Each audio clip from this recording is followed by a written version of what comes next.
नमस्कार दोस्तों, मैं सौरभ तिवारी यूसीआई डिजिटल सरकारी नौकरी पर आप सभी का हार्दिक स्वागत और अभिनंदन करता हूं। उम्मीद है आप लोग पढ़ाई बहुत अच्छी चल रही होगी। वीडियो 2018 को बिल्कुल से आपने अपने लक्ष्य पर साध लिया होगा और उस पर आप पूरी मेहनत कर रहे होंगे, पूरे प्रयास कर रहे होंगे, चीज़ों को रट रहे होंगे, कंठस्थ कर रहे होंगे।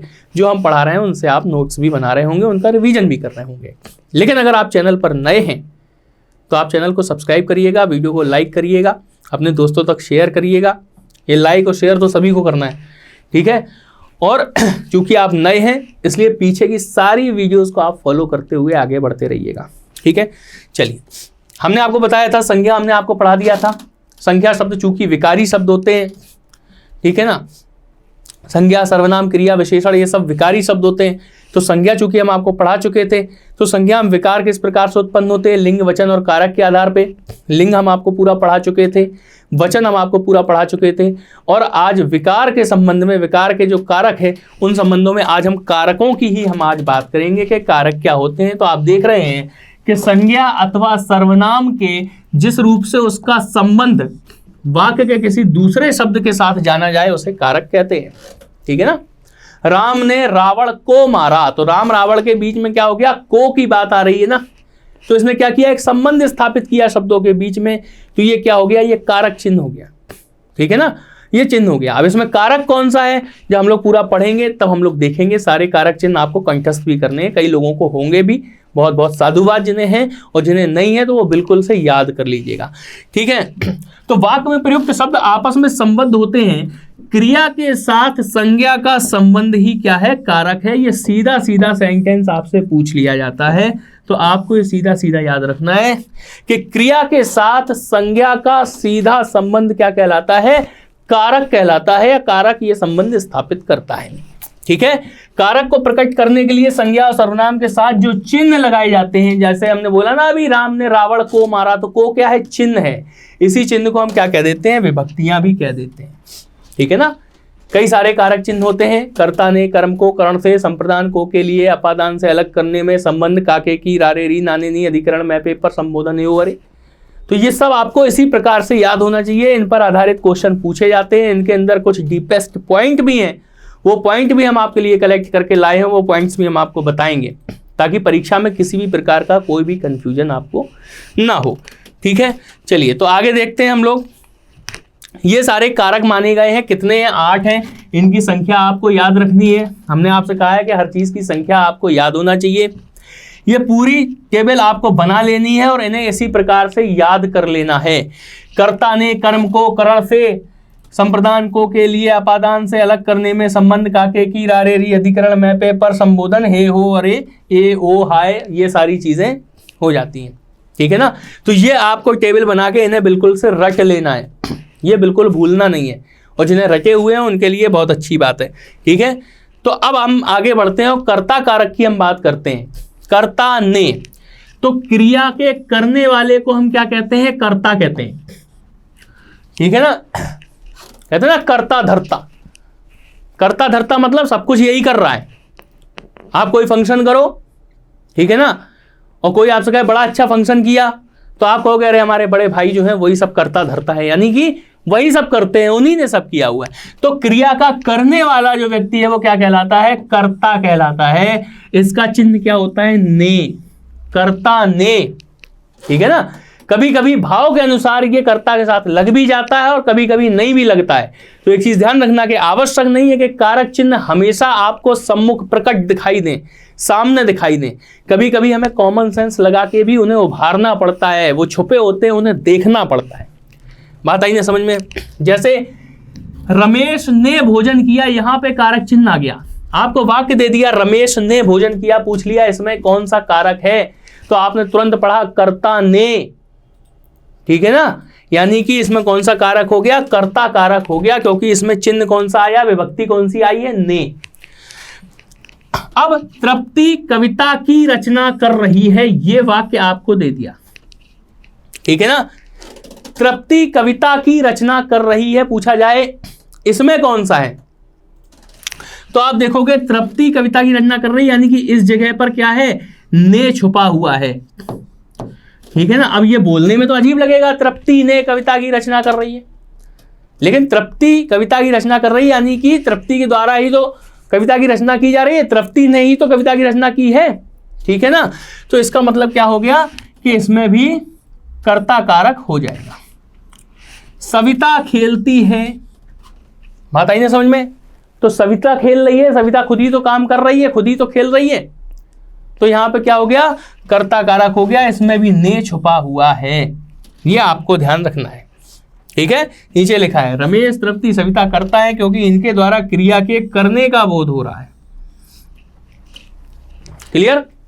अब कोई भी डाउट नहीं होगा, आपने समझ लिया कि जरूरी नहीं कि हर जगह आपको कारक चिन्ह देखने को मिले, वहां पे आपको आइडिया लगाना पड़ता है, कॉमन सेंस लगाना पड़ता है। उसके लिए ये नियम आपको पता होना चाहिए कि आप वाक्य देखोगे और आप देखोगे कि कार्य करने वाला जो व्यक्ति है वही करता है, तो वहां पे कर्ता कारक होगा ही होगा, ठीक है। वहां पे ने का भाव छुपा रहता है, बस ये है कि वाक्य में बोलने में अशुद्धि आ जाती है, वाक्य का सौंदर्य समाप्त हो जाता है, इसलिए उस कारक चिन्ह को वहां पे नहीं रखा जाता है। तो ये कोई आवश्यक नहीं है कारक चिन्ह हमेशा आपको प्रकट रूप में सम्मुख दिखाई ही दे, कारक चिन्ह अदृश्य भी हो सकता है, फिर आपको वहां पे ये झांकना पड़ता है, ढूंढना पड़ता है, खंगालना पड़ता है कि इसके अंदर कौन सा कारक चिन्ह है। क्लियर हो गया ना। चलिए कर्म कारक की बात करें तो संज्ञा सर्वनाम के जिस रूप पर क्रिया का प्रभाव पड़े, राम ने रावण को मारा, तो क्रिया किसने करी, राम ने करी, और क्रिया करने का राम ने जब क्रिया करी तो इस क्रिया का प्रभाव किसके ऊपर पड़ा, रावण के ऊपर पड़ा, ठीक है ना। तो रावण क्या हो गया, कर्म हो गया वहां पे, ठीक है। तो उसे कर्म कहते हैं, इसका चिन्ह क्या होता है, को। राम ने रावण को मारा, बात आ गई ना समझ में। तो को में क्या आ जाएगा, को में आ जाएगा कर्म कारक, ने में क्या आ जाएगा, कर्ता कारक। राम ने तो क्रिया राम ने करी ना, तो कर्ता कारक, रावण को तो को में क्या आ गया, कर्म कारक। क्लियर। उसने श्याम को पढ़ाया, उसने श्याम को पढ़ाया, यहां पे को आ गया कि नहीं आ गया। तो उसने पढ़ाया, किसे पढ़ाया, श्याम को पढ़ाया, यानी कि उसने पढ़ाया तो इस पढ़ाने का प्रभाव किसके ऊपर पड़ा, श्याम के ऊपर पड़ा ना, तो श्याम को पढ़ाया है, तो यहां पे कर्म कारक ये हो जाएगा, ठीक है ना। अब देखिए राम पुस्तक पढ़ रहा है, राम क्या पढ़ रहा है, पुस्तक पढ़ रहा है, तो राम के पढ़ने का प्रभाव किसके ऊपर पड़ रहा, पुस्तक के ऊपर पड़ रहा है, ठीक है ना। बात आई ना समझ में। तो इसका मतलब क्या हुआ कि इसमें कर्म कारक हो जाएगा। कहना और पूछना के साथ से का प्रयोग होता है, लेकिन वहां पे को का अर्थ ही निकलता है। जब किसी वाक्य में कहना और पूछना की बात हो रही हो तो उसके साथ में से का प्रयोग हो रहा हो, तो आप वहां पे करण कारक नहीं कहोगे, ठीक है ना, वहां भी आप कर्म कारक कहोगे। कैसे, राम ने रहीम से कहा, तो राम ने कहा, कहने का प्रभाव किसके ऊपर पड़ा, रहीम के ऊपर पड़ा, बात आई ना समझ में। तो राम ने रहीम से कहा, और यहां पे चिन्ह क्या आया, से, और आप कहोगे से तो कर्म कारक का चिन्ह है ही नहीं, कर्म कारक का तो को है। लेकिन हमने आपको क्या बताया कि जब कहने और पूछने की बात हो रही हो तब वहां पर को की जगह से का प्रयोग होता है और वहां पर कर्म कारक ही होता है, ठीक है ना। तो आपको ये वाक्य दे दिया जाएगा, राम ने रहीम से कहा, से के नीचे अंडरलाइन कर दिया जाएगा और आपसे पूछा जाएगा कि अंडरलाइन जिस शब्द में है वो शब्द क्या है, कौन सा कारक है उस शब्द में। तो आप कहोगे करण कारक है, क्योंकि आपने रटा हुआ है, समझा तो है नहीं। कर्ता ने कर्म को करण से, तो आप कहोगे से तो करण के साथ में आता है तो करण कारक है। लेकिन हमने आपको क्या समझाया कि जब कर्म कारक में कहना और पूछना के साथ में जब से का प्रयोग हो रहा हो तो वहां पर क्या होता है, करण कारक नहीं होता, से का प्रयोग होने के बावजूद भी वहां पर आपका क्या होता है, कर्म कारक होता है। ये पॉइंट आपको बिल्कुल याद रखना है, बहुत अच्छा पॉइंट है और आजकल ये ट्रेंड चल रहा है कि इसी तरीके के क्वेश्चन परीक्षाओं में पूछे जा रहे हैं। एक एग्जाम्पल और लीजिए, राधा ने मोहन से पूछा, ठीक है ना, राम ने रहीम से कहा था तो कहने का अर्थ आ गया था, राधा ने मोहन से पूछा तो पूछने का अर्थ आ गया। यहां भी से आया है, लेकिन होगा क्या, चूंकि यहां पे कहने की बात हो रही है, यहां पूछने की बात हो रही है, इसका मतलब से आने पर भी से में क्या हो जाएगा, यहां पर कर्म कारक हो जाएगा, करण कारक बिल्कुल नहीं होगा। आप पॉइंट नोट करो अपनी कॉपी में, ठीक है ना। तो ये आप लोगों को बिल्कुल से समझ में आ गया होगा। करण कारक की बात करें, जिस साधन से अथवा जिसके द्वारा क्रिया पूरी की जाती है, जिसके द्वारा क्रिया पूरी की जाती है उस संज्ञा को करण कारक कहते हैं। इसका चिन्ह होता है से या द्वारा के द्वारा। श्याम गेंद से खेलता है, तो के द्वारा का सेंस निकलना, श्याम गेंद के द्वारा खेलता है, तो किसके द्वारा खेलता है? गेंद के द्वारा खेलता है। तो इस वाले से में यहां पे से आया, इसका मतलब क्या हो गया कि ये करण कारक हो गया। अगर लिखा होता श्याम गेंद से खेलता है की बजाय यहां पर ये लिखा होता कि श्याम राम से पूछता है, तो फिर से का मतलब क्या हो जाता? या श्याम राम से कहता है, तो वहां पे पूछना और कहना आ जाता, फिर करण कारक नहीं होता, फिर पीछे वाला हमारा कर्म कारक हो जाता। बात क्लियर? ठीक है ना, समझते चलिए, बिल्कुल भी कंफ्यूज नहीं होना है। आदमी चोर को लाठी द्वारा मारता है, लाठी से मारता है या लाठी द्वारा मारता है, ठीक है ना, इसका मतलब क्या हो गया? करण कारक। क्यों? क्योंकि द्वारा का सेंस निकल रहा है इसमें, से का सेंस निकल रहा है इसमें। क्लियर है? जब हम लोग एग्जाम्पल करेंगे, जब हम लोग मिसलेनियस एक्सरसाइज करेंगे, उसमें ये सारी चीजें बखूबी आपको ऑब्जेक्टिव क्वेश्चन के रूप में मिलेंगी और एक भी चीज आपकी गड़बड़ नहीं होने वाली। बहुत मजा आने वाला है क्योंकि नए नियम हैं, नए पॉइंट्स हैं, तो आपको बहुत आनंद आएगा, बहुत मजा आएगा एमसीक्यूज करने में। ठीक है, संप्रदान कारक की बात करते हैं, ठीक है ना, जिसके लिए क्रिया की जाती है उसे संप्रदान कारक कहते हैं। इसमें कर्म कारक को भी प्रयुक्त होता है, ठीक है ना, संप्रदान कारक का चिन्ह को भी इसमें भी प्रयुक्त होता है, को के लिए, ठीक है ना, लेकिन उसका अर्थ किस में आता है? के लिए। राम ने रावण को मारा, तो उस वाले को का मतलब क्या था कि राम ने क्रिया करी और रावण के ऊपर प्रभाव पड़ा। यहां पे क्या है? कमल मोहन के लिए गेंद लाता है, मां बच्चे को मिठाई देती है, मां बच्चे को मिठाई देती है। यहां पे को का मतलब क्या हुआ? यहां पर को का मतलब हुआ कि बच्चे के लिए। कमल मोहन को गेंद लाता है, यानी कि कमल मोहन के लिए गेंद लाता है। यहां पे आप देख रहे हैं के लिए की जगह हम को का प्रयोग कर सकते हैं, यहां को की जगह के लिए का भी प्रयोग कर सकते हैं। बात आई ना समझ में? तो इसमें भी कंफ्यूज नहीं होना हम लोगों को। जब कर्ता का किया गए, कर्ता के द्वारा किए गए कार्य का प्रभाव कर्म पर पड़े, वहां पर होता है कर्म कारक। ठीक है ना, और जब को लगा हो लेकिन अर्थ निकल रहा हो के लिए, वहां पर हमारे लिए क्या हो जाता है? संप्रदान कारक हो जाता है। एक पॉइंट आप और देखिए इसके अंदर, किसी को कुछ देने, किसी के लिए कुछ काम करने, के हित के वास्ते के निर्मित, ये शब्द आप याद रखिएगा। के हित के वास्ते के निर्मित इत्यादि का प्रयोग होने पर संप्रदान कारक होता है। बताइए समझ में? देखिए ये क्वेश्चन आपका आया था किसमें? लेखपाल में आया था, ठीक है ना, यूपी लेखपाल में आपका क्वेश्चन ये वाला आया था और इस पर आपत्ति दर्ज कराई गई है। आप समझिएगा इसे। हरि मोहन को रुपए देता है, हमने सीधा सीधा लिखा है कि किसी को कुछ देने की स्थिति में संप्रदान कारक होता है, यानी कि हरि मोहन को रुपए देता है, ये क्या है? ये संप्रदान कारक है। इसके अंदर आपको बिल्कुल भी कंफ्यूज नहीं होना है। राम के हित लक्ष्मण बन गए, हित का मतलब क्या हुआ? राम के हित, यानी कि राम की भलाई के लिए, राम के सहयोग के लिए, ठीक है ना। तो जब के हित शब्द आ जाए, के वास्ते शब्द आ जाए, तो इसका मतलब क्या होता है? संप्रदान कारक होता है।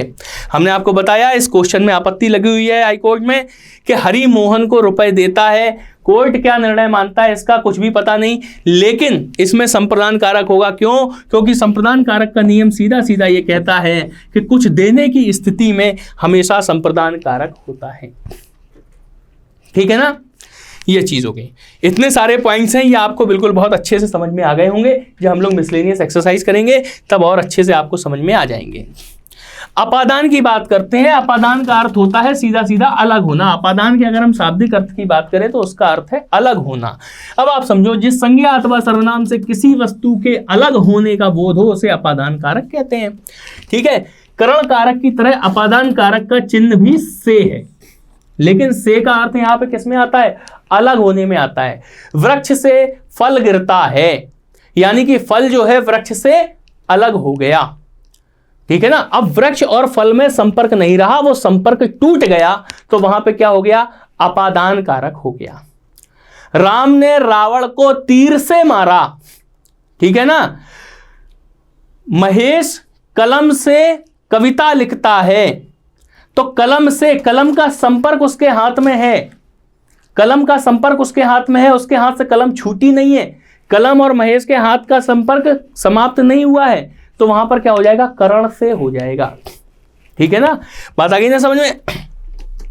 किंतु करण कारक में इसका आशय किसके लिए होता है, सहायता के लिए होता है। जब करण कारक की बात करते हैं तो इसका आशय सहायता के लिए होता है, और अपादान कारक में किसके लिए होता है, अलग होने में होता है। वृक्ष से पत्ता गिरता है तो पत्ता क्या हो रहा, गिर रहा।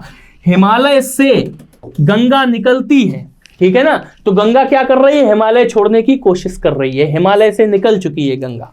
ठीक है, चूहा बिल से बाहर निकला, चूहा बिल से बाहर निकला, तो ये जितने से हैं इस पूरे वाक्य में संपर्क समाप्त होने की बात हो रही। चूहे का बिल से संपर्क समाप्त हो गया है, इसलिए क्या हो जाएगा, यहां पर अपादान कारक हो जाएगा। इसमें भी आपको कंफ्यूजन होने की, बिल्कुल भी कंफ्यूज होने की जरूरत नहीं है। संबंध कारक की अगर हम बात करें तो जिससे क्या होता है, दूसरे शब्दों के साथ संबंध प्रकट होता है, उसे संबंध कारक कहते हैं। ठीक है, क्रिया के साथ संबंध ना बताकर संज्ञा अथवा सर्वनाम शब्दों से ही संबंध बताते हैं संबंध कारक। कैसे, कमल की किताब मेज पर है, तो कमल और किताब के बीच में संबंध बता दिया। किताब हम समझ गए कि किताब का संबंध किससे है, कमल से है, कमल की किताब है, तो इस शब्द ने क्या किया, की शब्द ने बता दिया कि ये कमल की किताब है, इसने संबंध प्रकट कर दिया कमल और किताब के बीच में, तो इसका मतलब क्या हो गया, संबंध कारक हो गया। राम का घर दूर है, इसका मतलब क्या हो गया कि जो घर दूर है यहां से वो किसका है, राम का है, तो घर और राम के बीच में संबंध स्थापित हो गया। संबंध कारक के चिन्ह क्या क्या होते हैं, काके की, रारे री, नाने नी, ये सारे होते हैं ना। तो देखिए यहां पे आ गया री, मेरी घड़ी खो गई है, घड़ी खो गई तो किसी की भी खो गई हो, लेकिन मेरी घड़ी खो गई, तो इस री शब्द ने क्या कर दिया, मेरी शब्द पूरा पूरा आ गया है संबंध कारक के साथ में, यानी कि इसमें री लगा हुआ है, संबंध कारक का शब्द है। ठीक है, मैंने, इसमें क्या आ गया, ने आ गया, अपनी पुस्तक लिखी, अपनी भी आ गया, नी आ गया। ठीक है ना, चलो ये मैंने वाला ने हटा दो, फिर भी अपनी वाला, लेकिन ये ठीक है, ये संबंध आपका स्थापित यहां पे कर रहा है। ये उनकी गाय है, तो की शब्द ने क्या कर दिया, किसकी गाय है, उनकी गाय है। बात क्लियर हो गई ना। तो ये सारे शब्द हैं जो संबंध प्रकट कर रहे हैं, उन्हें पढ़ने के बाद जैसे आप समझ सको कि इनके बीच में संबंध स्थापित हो रहा है, वो क्या हो जाते हैं। लेकिन इन सबके पहले आपको कारक और उनकी विभक्तियां या चिन्ह आपको याद करने पड़ेंगे। कर्ता ने, कर्म को करण से, संप्रदान को के लिए, अपादान से अलग करने में, संबंध, काके की, रारेरी, अधिकरण, मैं, पेपर, संबोधन, एवं, ये सब चीजें आपको बिल्कुल याद होना चाहिए। ठीक है, अधिकरण कारक की अगर हम बात करें तो अधिकरण का शाब्दिक अर्थ होता है क्या, आधार। ये चीजें आपको याद होना चाहिए। संज्ञा के जिस रूप से क्रिया के आधार का बोध हो उसे अधिकरण कारक कहते हैं। इसकी मुख्य पहचान क्या है, में और पर। मेज पर पुस्तक रखी है, पर शब्द आ गया ना, चिन्ह क्या है, मेज पर पुस्तक रखी है। पुस्तक का आधार क्या है, मेज। पुस्तक किस पर रखी है, मेज पर रखी है। ठीक है ना, तो ये क्या हो गया, अधिकरण कारक हो गया। मैं 3 मिनट में आ रहा हूं, मैं आ गया ना इसमें, मैं आ रहा हूं। घर पर माँ है, ठीक है ना, घर पर माँ है, तो पर आ गया इसके अंदर। घोंसले में चिड़िया है, मैं आ गया, तो ये क्या हो गया, अधिकरण कारक हो गया। इसमें सीधा सीधा है कि आपको चिन्ह याद होने चाहिए। अगर आपको चिन्ह याद है तो आपका आंसर बिल्कुल पक्के तरीके से निकल के सामने आएगा। ठीक है, चलिए संबोधन कारक की हम लोग बात कर रहे हैं कि संज्ञा के जिस रूप से किसी को, पुराने संबोधन आप समझते हो ना क्या होता है, किसी को पुकारना, किसी को बुलाना, किसी को इंगित करना, ये संबोधन कहलाता है। ए, अरे, ए इधर आओ, अरे कहाँ जा रहे हो, ठीक है ना, ये सारे हो जाते हैं। तो जिस रूप से किसी को पुकारने या सावधान करने का बोध होता है उसे संबोधन कारक कहते हैं। इसका संबंध ना तो क्रिया से होता है और ना ही किसी अन्य शब्द से होता है। ये केवल क्या करता है, इंगित करता है, इशारा देता है। ठीक है ना, ए लड़के, तो बस उस लड़के की तरफ इसने इशारा दिया, इसका काम खत्म हो गया। बताइए ना समझ में। अरे ये क्या हो गया, तो ये जो कुछ हो गया उसमें हमने अरे लगा के ये बता दिया कि कुछ अप्रत्याशित चीज हुई है जिसकी हमें प्रत्याशा नहीं थी, जिसकी हमें आशा नहीं थी। ठीक है ना, तो अरे लगा के हमने बता दिया कि कुछ विशेष है उसके अंदर, बस अरे का काम खत्म हो गया उसमें। ठीक है, जैसे विभू, विभू बोल दिया, अब इधर आओ। हे भगवान, हे भगवान का मतलब कुछ बड़ा हुआ है, कुछ अचंभित करने वाला हुआ है, फिर हमने बोल दिया ये क्या हो गया। खबरदार, ठीक है ना, लड़के, अरे, ये सारी चीजें, इसका चिन्ह भी आप समझ लीजिएगा, संबंध सूचक चिन्ह ये होता है, ठीक है ना, इस प्रकार का। इसी को विस्मयादि बोधक भी कहते हैं, जब हम लोग आगे पढ़ेंगे तब देखेंगे उन्हें इस प्रकार से, लेकिन ये वाला चिन्ह इसमें लगा दिया जाता है। तो सीधी सीधी बात यह है कि कुछ इंगित करने के लिए, किसी को बुलाने के लिए, पुकारने के लिए इस प्रकार के जो शब्द होते हैं वो क्या कहलाते हैं, संबोधन कारक शब्द कहलाते हैं। इन सब की हम लोग प्रैक्टिस करेंगे। आज हमने कारक चिन्ह जो है पूरे विस्तार से हम लोगों ने पढ़ लिए हैं। अब इनकी हम लोग प्रैक्टिस करेंगे जब अपनी अगली क्लास में या उसके अगली क्लास में, मतलब जब भी इनकी मिसलेनियस एक्सरसाइज आपको करवाएंगे तो लगातार 3 या 4 क्लासेस आपकी मिसलेनियस की देंगे, जैसे वर्णमाला की दी थी।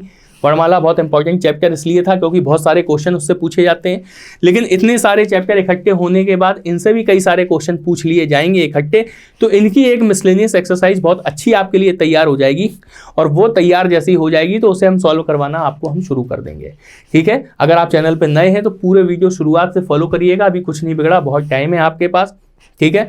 नोट्स बनाइए, रिटन नोट्स बनाइए, उसके बाद मजा आएगा पढ़ाई करने में। और पूरी क्लास अगर आप हमारी फॉलो कर ले जाएंगे, पूरी ईमानदारी से पढ़ ले जाएंगे, तो ये गारंटी है कि वीडियो री एग्जाम नहीं, कोई भी एग्जाम अगर आप देंगे जिसमें हिंदी का सिलेबस आता होगा, इसके अंदर से पूरी प्लेलिस्ट में से जब ये कंप्लीट हो जाए तो आप टॉपिक निकाल लेना, ठीक है। जो जो टॉपिक आपके सिलेबस में किसी एग्जाम में होंगे उन टॉपिक से आप पढ़ लेना, क्वेश्चन बाहर जा ही नहीं सकता, गारंटी है इस बात की, ठीक है ना। 90% क्वेश्चन आप करके आएंगे, मतलब सही करके आएंगे। बस आपको क्या करना पड़ेगा कि रेगुलर उसे फॉलो करना पड़ेगा, ईमानदारी से पढ़ना पड़ेगा आपको, ठीक। चैनल को अगर सब्सक्राइब नहीं किया तो सब्सक्राइब करिएगा, वीडियो को लाइक करिए, कमेंट करके बताइए कैसा लगा, और शेयर जरूर करिए अपने दोस्तों के पास तक। मिलते हैं अगली क्लास में नए टॉपिक के साथ में। बहुत बहुत धन्यवाद।